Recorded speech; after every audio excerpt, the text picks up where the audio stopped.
For millennia, humanity has dreamt of conquering death. But what if one ancient hero actually succeeded? Imagine Gilgamesh, the mighty king of Uruk, returning not as a mortal legend, but as an undying sovereign. In the ancient Mesopotamian epic, Gilgamesh, devastated by the death of his beloved companion Enkidu, embarks on a desperate quest to the ends of the earth. He seeks Utnapishtim, the only mortal to survive the great deluge and receive immortality from the gods. After surviving terrifying trials, Gilgamesh obtains the plant of rejuvenation. It is his prize, his victory over the grave. But on his journey home, while he bathes in a cool spring, a clever serpent slips from the shadows, steals the plant, and sheds its skin, leaving the king to weep in the dust. Gilgamesh returns to Uruk empty-handed, forced to accept that death is the inevitable fate of all mankind. But what if that serpent never came?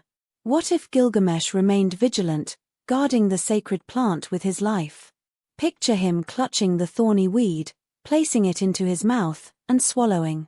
In that single, quiet moment, the course of human history is forever altered. The immediate effects would be physical and miraculous. As the plant's essence flows through his veins, the weariness of his long journey vanishes. The grey hairs in his beard turn black once more, his scarred skin heals, and his legendary strength is locked in its absolute prime.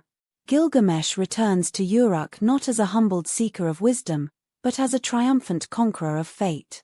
He is no longer just 2/3 god and 1/3 man. He has bridged the gap entirely. He is immortal.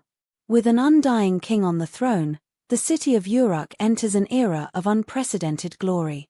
In our timeline, Bronze Age cities rose and fell with the capabilities of their rulers. A weak heir could destroy a century of progress in a single decade. But Uruk under Gilgamesh faces no succession crises. There are no bloody civil wars between his sons, no power vacuums for rival city-states to exploit. Gilgamesh's rule is a constant, unyielding bedrock. As decades turn into centuries, Gilgamesh uses his vast lifespan to master every art, science, and strategy known to man. He becomes the ultimate architect, building walls that reach the heavens and irrigation systems that turn the desert into a lush paradise. Under his eternal guidance, Uruk expands. It absorbs its neighbors, not through brief conquests, but through a steady, inevitable march. The Fertile Crescent is united under a single, everlasting empire, with Uruk at its heart. But this eternal empire comes with a profound cost. Human history is driven by the cycle of generations. The old pass away, and the young bring new ideas, new values, and new technologies. This cycle is the engine of human progress. Under an immortal king, however, the engine stops.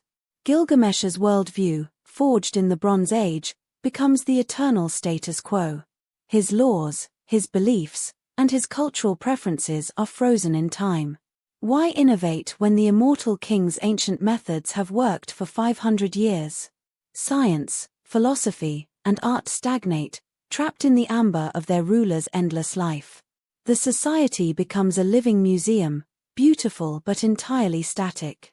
Furthermore, we must consider the psychological toll on Gilgamesh himself. He sought immortality to escape the pain of grief, to avoid the fate of Enkidu. But eternity does not cure grief, it multiplies it. As the centuries roll by, Gilgamesh is forced to watch everyone he loves grow old and die.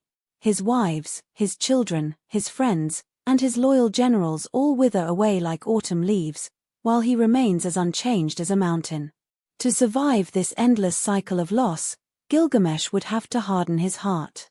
The passionate, deeply feeling king of the epic would fade away. In his place would rise a cold, detached ruler. He would stop seeing his subjects as people, viewing them instead as fleeting insects, born and dead in what feels to him like a single day. This emotional distance would eventually transform his rule into a divine tyranny. He would no longer be a shepherd to his people, but an absolute dictator, ruling over a population he can no longer relate to. The gods of the Mesopotamian pantheon would not watch this in silence. A mortal who has conquered death is a violation of the cosmic order. In Mesopotamian mythology, the gods kept immortality for themselves to ensure humanity remained subservient. An undying Gilgamesh is a direct threat to their authority. We would see a war of cosmic proportions. The gods would unleash plagues, famines, and monstrous beasts to destroy Uruk.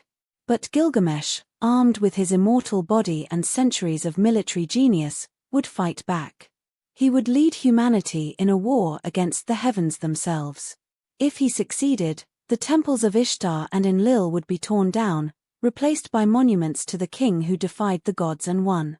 Humanity would no longer look to the heavens for salvation, they would look only to the throne of Uruk. Ultimately, Gilgamesh's victory over death would create a world of perfect order, but it would be a world stripped of its soul. Without the shadow of death, life loses its urgency. Without the passing of generations, humanity loses its capacity for change.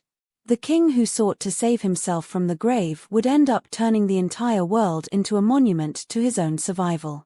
If you loved this deep dive into alternate mythology, please hit the like button and subscribe to the channel for more epic stories. What do you think? Would an immortal Gilgamesh be a savior or a tyrant? Let us know your thoughts in the comments below. Thank you for watching, and we will see you in the next alternate history exploration.